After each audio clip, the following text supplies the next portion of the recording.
আসসালামু আলাইকুম।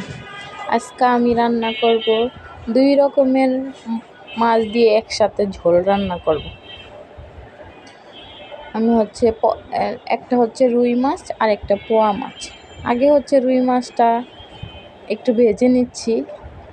আমরা একটু তেল কমই খাই, সমস্যা আছে এইজন্য। তো আমি হচ্ছে প্রথমে রুই মাছটা ভেজে নিচ্ছি।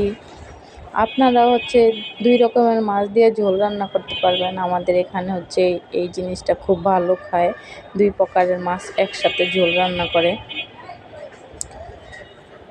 এইজন্য হচ্ছে আজকে একটু শেয়ার করি আপনাদের সাথে।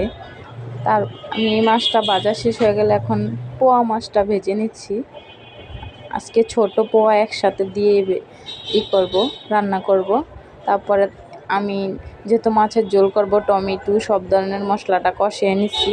আপনারা যেভাবে রান্না করেন সেভাবে, আমি শুধু টমেটো দিয়ে ঝোল করব এই জন্য। আমি মশলা কষিয়ে ঝোল দিয়ে দিচ্ছি। ঝোলটা ভালোভাবে ফুটে উঠছে। ফুটে ওঠার পরেই হচ্ছে আমি মাছ দিয়ে দেব। আমি হচ্ছে 2টা মাছই একসাথে দিয়ে দেব, কারণ আমি তো একসাথে ঝোল রান্না করব মাছের।